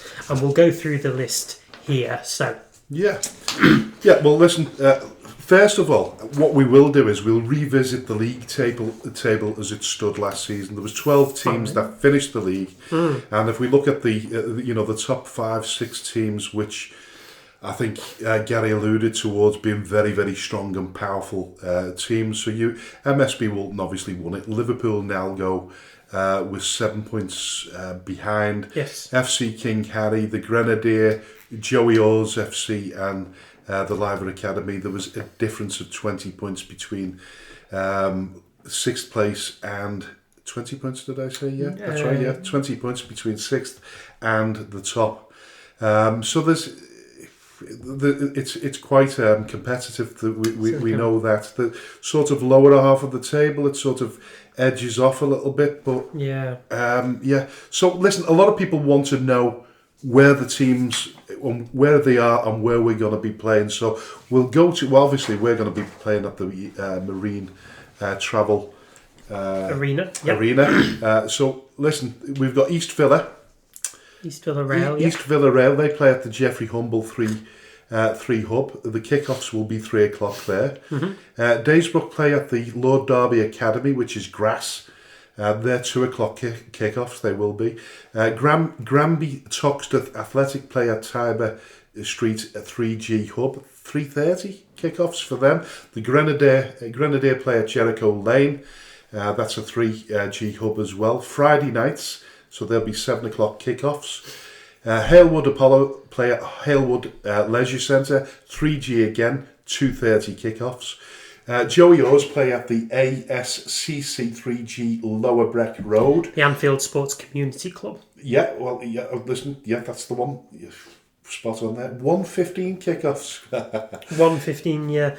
The Liver Academy, they play at St John Bosco School, which is a 3D 1:15 again. We've been there a couple of seasons ago. We used to train at St John Bosco. Nice little setup, but listen, people will come to it, but people could have a few shocks. King Harry FC, they play at the same place, St John Bosco. Liverpool Nalgo play at Alder Sports Club. That is grass, 2 o'clock kickoffs for that. MSB Walton Reserves, they play at Simpson Hub, 3G, 3 o'clock kickoffs. River FC play at the Geoffrey Humble, 3 o'clock kickoffs. Sefton Athletic, they play at the Liverpool County FA Sefton branch, 1:15 kickoffs. And Waterloo Dock, once again, they play at the Anfield Sports Complex as well, lower on there, 3 o'clock kickoffs as well. So apart from that, I think there's only 2 pitches, is there, with grass? 2 or 3? So Daysbrook play on grass and Liverpool Nalgo play on grass as well. That's it. Everybody else kind of plays on 3G pitches, which seems to be the transition of football these days, even at that level, is that most teams would rather play on 3G. So listen, it's going to be easy for Rowena in terms of cleaning the kit. Because, just 2 grass pitches two grass pitches. Nobody will get them in the summer or when it's the weather's not as bad. Well, you would hope so. Yeah. Again, this kind of leads to what the fixture allocation is going to be, and whether we're going to be playing on whether we are at all going to be playing in the midweek, or whether these are purely just Saturday games. What do you make of that, Frank? I think most of the games are going to be Saturday. So in terms of the league structure, there's going to be 26 games, so 13 home games in the league. There's a minimum of 3 cup competitions, so technically there could be another 3 home games if you got knocked out of each competition. But the longer you go on in those competitions, the more home games we could be playing. To give you some kind of the insight into the structure of these setups, very few of them have dugouts. The technical areas are not as well marked as what they would be if you were at Bearscough, for instance, or Marine for that matter. So it's really, really basics. If they're trying to improve the facilities and they're trying to make them more contained so people can't just walk in there. So, in terms of security and safety, I don't think we're going to have a problem with that, but it's going to be very much different to what we've expected before. And if you imagine the main pitch at JMO, which we used to play on, imagine that before they put the stands in, and they increased the sort of fence, so it was self-contained. You won't have any of that at all. So a lot of football will either be watched behind. I'm not saying John Bosco. You can see there's a nice one stretch from one goal to the other where you can view the football. But I would imagine some of them you're going to have the netting where you're going to have to look behind the sort of exterior fencing before you can watch it. So we've got that to look forward to. That's really weird. But listen, we said it in the interview there.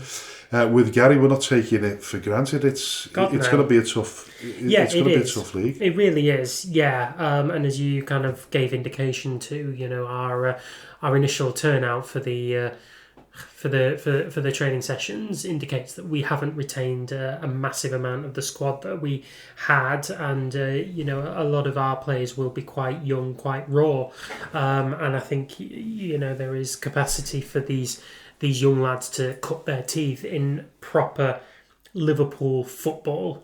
Now, whether we manage to negotiate into the top 5, that's another matter, but we're going to have to do it the hard way. Yeah, listen, we're under no illusions at all. If we thought for 1 minute that we could take it easy in the Northwest Counties North, well, we soon forgot that pretty quickly because it was a really tough, competitive division. We're expecting pretty much the same in the Liverpool Premier League, but listen, a lot of these players that have turned up for training, they're working really, really hard. Tuesday night's training session was really, really productive. There's a lot of eye-catching players there. There's a lot of prospect, and we're pretty confident that we're going to have a decent team come the beginning of the season. Yeah, it is a little bit of a rebuild because a lot of players now that were with us last season were not able to. We're not, for one reason or another, we're not going to carry into this new season, and all that experience that they gained under us, unfortunately, is not going to be transferred into the Liverpool County Premier. That said, there's a lot of players now that will be vying for sort of a position in the Northwest Counties, and if that doesn't come off, and they know that they're either going to be on the periphery or they're going to be doing a fair bit of bench warming, then I assume that 1, 2, maybe 3 players will come back. But we have retained a few players at this point. But until you've registered them, there's no guarantee. And it's the same for anybody that's registered or not registered players right now. Until you're actually registered, you're not an actual Skem United footballer. This is this is fair enough, and it is still early days in terms of the training and the creation of the squad. But we do have our first game on Saturday, so Tommy's got an awful lot of organising to do before Saturday comes around. Yeah, and listen, an absolute big shout out to Marine and James and Paul Leary for humbly deciding to give up their share of not give up their share, but give up the gate to Skem United Football Club. So listen, anybody that wishes to attend that game, it's all ticket. All ticket, because they have a ticket system, booking system there. So I think it's £5 for adults, £3 for concessions. I think children go free or relatively cheap. Something like that one. It's a cheap day of football. It's a great fundraiser for Skem as well. It's a massive opportunity for we've mentioned how difficult financially things are for Skem at the moment. So if you can get along and help us, it sort of becomes part of our floating fund that we've been talking about. Yeah. We have got a GoFundMe page set up as well that people have kindly donated towards, but that is still open for people to donate to. But listen, you get something if you pay your money to come and watch us on Saturday.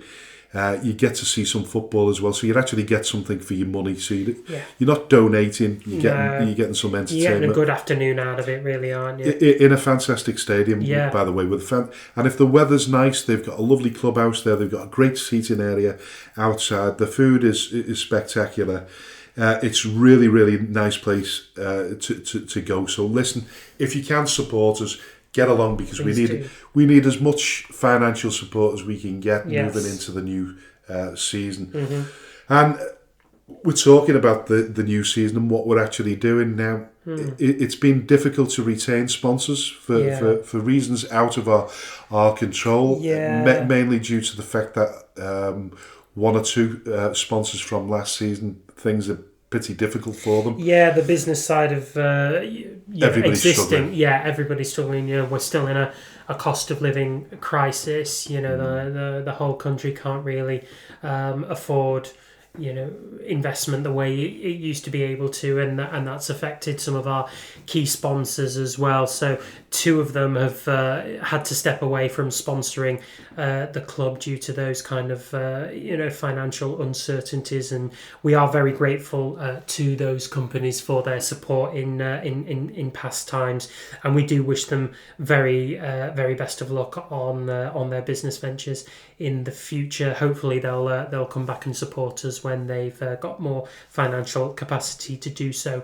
What it does mean, though, is that there is a bit of a gap to bridge for Skelmersdale United to keep on running and keep on running well, which is where we kind of step forward and offer our sponsorship to businesses, to ventures. And we're looking for sponsorship from the top down. So a principal front of shirt sponsor, sleeve sponsors, training kit sponsors, social media sponsors, all of that is up for availability, as well as board sponsorship pitch side at the Marine Travel Arena, where the footfall is in the thousands. Yeah, listen, and just to bring you an update on what's going on behind the scenes, I can't say too much. I think we've alluded to it before. Progress has been made, albeit incremental, slowly, but in terms of getting us back to Skem, we're still in negotiations with several stakeholders and prominent people that can help us. The aim is still to get back to Skem. Whether that can happen in the short term remains to be seen. I think it's still a project that's going to take 3 to 5 years, unfortunately. But what we've said is we have to keep floating. And the unfortunate side of getting relegated is that once you go back into the amateur realms where we are now, in terms of the funding streams that are available to you when you're in the pyramid, they're not available when you're in step 7. So, as an example, I think MSB won't mind me saying this, but their ground sharing with South Liverpool next season, and now because they've got the promotion to the Northwest Counties, they're able to access those funds, which will now go towards rebuilding not rebuilding their stadium, but bringing it up to the criteria that is required. So that's pretty much what And I know people questioned that somebody turned around and said, why don't you just go out of business and start again? Well, to be honest with you, I think this is the better route, the better way of doing things, because if we float at this level, continue our ground share with Marine, then when we do find a place back in Skem, we can hit the ground running. And listen, we're hopes of, like we've mentioned before, about having a junior academy. And I think I went on public record and mentioned the complexities of running a junior academy, and people have mentioned it before. Why don't you do it? You don't connect with the town. There's many reasons for that, and if you don't do it right, if you don't get it right from the start, then you're susceptible to failure, and that is what we want to make sure that we do. And we're drawing off the expertise of others that have been involved and are currently running their own academies, because what we are is we're a community asset. We're not private enterprise. We'll always be a community-driven football club, and I know that sounds odd, considering that we're playing so far away in Marine, but the intention is always to get back into Skelmersdale, and when we do, we want to make sure that everything is right and it's in order and it's got longevity. It can't be short term. We've made the mistakes in the past. Probably when you look at it right back in history, our roots, the reason why we were most successful during our amateur days, our deep-rooted history was when we won the Amateur FA Cup and the Amateur European Cup in the same year. And then when we joined the Northern Premier League, we weren't really prepared for that. That was short-lived. And everything that we've done in every single decade, even though we've had success, it's been built on very, very brittle foundations. So plummeting to our lowest ebb right at the moment has probably done us many favours as well. So we'll carry this forward. We'll use the experience of the failure to rebuild and make Skelmersdale United Football Club a better football club than it's ever been. But along that journey now, that journey that we take from this point onwards, we want people to come and support us at the Marine Stadium when we play next season. Even if you're living anywhere, West Lancashire, Liverpool, Skelmersdale, you're all more than welcome. We'll try and put on a really good level of entertaining football, and I'm sure that so will everybody else within those 14 teams, the other 13 teams that are in that division. Come along, watch what we've got to offer, and listen. Talk to people that you might know that run small businesses or medium-sized businesses that might be interested in supporting the club financially as well. Yeah. We have to pay for kits, we have to pay for ground share agreements, we have to pay for our registration fees, administration, all of those things, fines, everything else. It has a cost. And I know people think it's easy to run a football club. It's far from it. But support Skem, and hopefully we'll get back to where we feel as though we belong one day, but also when we do, it'll be the real deal next time. Mm-hmm. Very much so. Yeah, I know, long-winded again, but I'm very passionate about the football club. I wouldn't be here if I wasn't. But moving on to other things, we managed to bring an absolute pearler into the football club, didn't we? We certainly have, yes. So Skem's appointed a new social media operator in the form of Ben Britton. So Ben joined us at the end of last week after impressing Frank and I Frank and me in the interview. He's really savvy with his IT, and that's what he does for a living. He monitors IT interfaces for big companies like O2, and now he's using his skills for the betterment of Skem. He is a Skem lad. He he grew up watching the club at Stormy Corner, and he was there to see us during our kind of really high ebbs.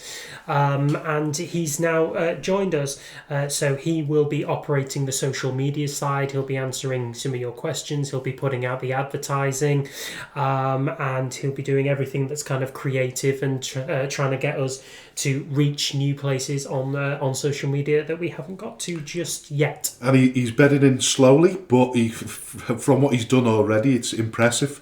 We're liking what he's doing, and we know that now football clubs are very much driven by social media as well. Yep. And he's going to improve our social media presence. There's absolutely no doubt about that. We're liking what we're seeing. But listen, very impressive.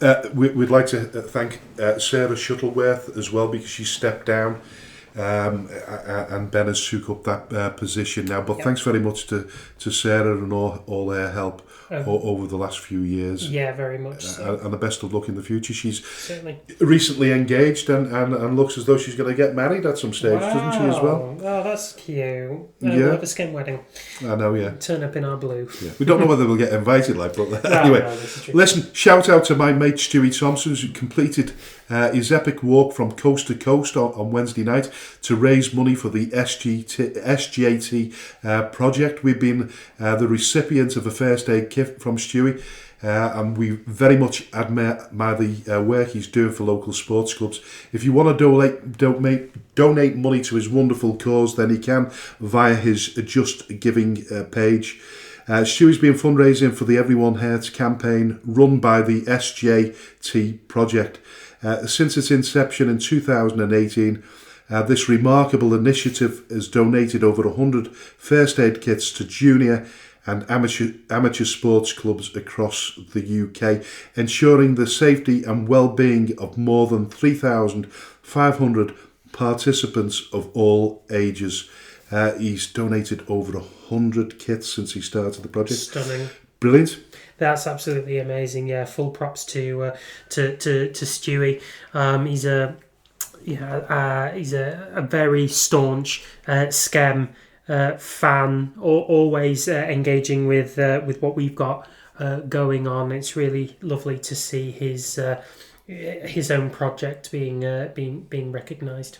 And if memory serves me correct, I think the coast to coast is 134 miles. Is it something like? Depends where you go. So you should have very, very sore feet.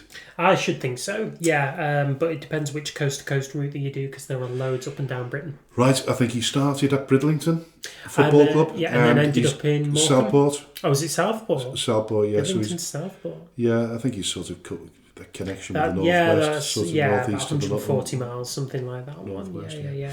So listen, well done, Stewie. Yeah, I look forward to seeing you during the season. Very much so. Yeah. Final thoughts? Anything come to mind? Is there any business that we've not concluded?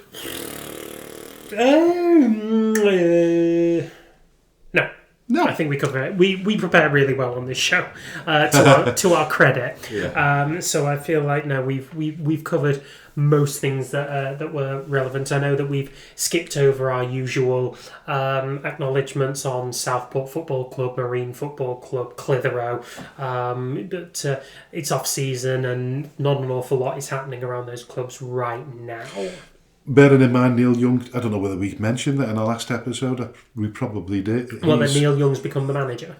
Neil Young's moved to one side, hasn't he? He's the director of football now, isn't he? Yeah, and Bobby Grant's taken over. Taken over at Marine, yeah. And there's been a change of chairmanship at Southport that went through. I think we featured that on the show. That's finally gone through. Yeah, so Jim Bentley had stepped aside. No, not Jim Bentley. Not Jim Bentley. No, he was the manager. God. The chairman at the time, Peter.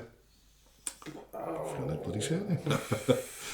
Oh, listen. There's a reason why we didn't cover this, because we didn't prepare for it. Yeah, we didn't prepare for it. But listen, there's been a lot of changes. Listen, good luck to everybody. What we'll try and do in next week's episode, we'll look at what the pre-season friendlies are doing, and we'll give an update on what pre-seasons we've got coming up as well. We've had an addition to our list where AFC Liverpool now next Saturday.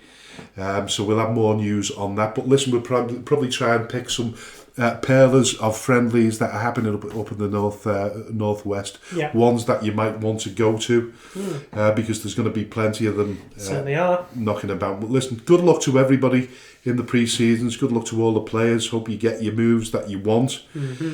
And listen, what have you learned this week? I have learned that there is just as much scope for being able to attract good talent in Step 7 and the amateur setup of non-league football existence. And just because it is classed as amateur, it doesn't mean that it is in any way to be held to amateur standard. Yeah. Well, listen, I thought taking a break would rejuvenate the batteries, recharge the batteries. Okay. And I'm absolutely knackered already. and the reason I didn't realise how many cuts a full-size pitch would take with a 22-inch cylinder. Is it a cylinder mower? I'm just trying to work out what the difference is between a cylinder and a rotary. Oh, God. Oh, yeah, cylinder. Yeah. So I've got a cylinder mower. I've got a 22-inch cylinder Toro lawnmower.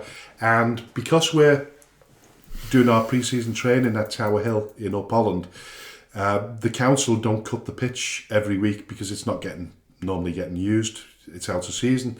So I toddled off with Rowena, with me. With your lawnmower? with me lawnmower, and it took approximately four and a half hours to cut what I would assume was around about 100 yards by 64 yards, and it took 4.5 hours, and we've done it about 6 times since. No, so went back, Frank. I know, yeah. Went back on Monday. I did put the request out for a big industrial lawnmower. Yeah, somebody's got a mower, and to be fair, I've had a fair bit of good feedback on that one. The problem I've got is I don't have a trailer, and I don't have a tow bar.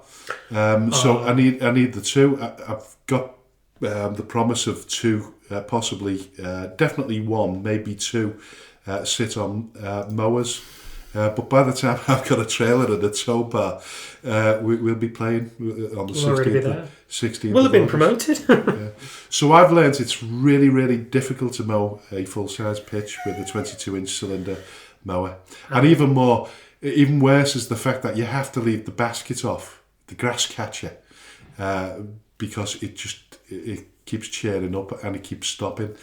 So that's the reason why I've had to mow it that many times. I've had to do it at higher level. And even then, I think the lowest cut I could achieve was 45 mil, where I really have wanted a 30 mil cut. Now, Dave Jones might be listening to this and thinking, what the hell's he sounding like that, trying to sound like a groundsman? But I've learned a little bit about groundsmanship and how much hard work it takes to be a groundsman. So applause to all the groundsmen across the country that have been working diligently through the close season to get all their pitches up to standard, and apart from the 3G pitches. Yeah, which require very little. Well, they have to even those pellets out, don't they, somehow? It's a piece of cake, that, really. Piece of cake, that is it, right. But listen, that's what I've learnt anyway. It's and praise to all you groundsmen. So, final words to AJ. You've been listening to the Speaking Frankly Football Show with me, AJ Vegette, and my co-host, Mr. Frank Hughes. You can catch us on most streaming services, including Spotify and Amazon Music. So please try and engage with us there.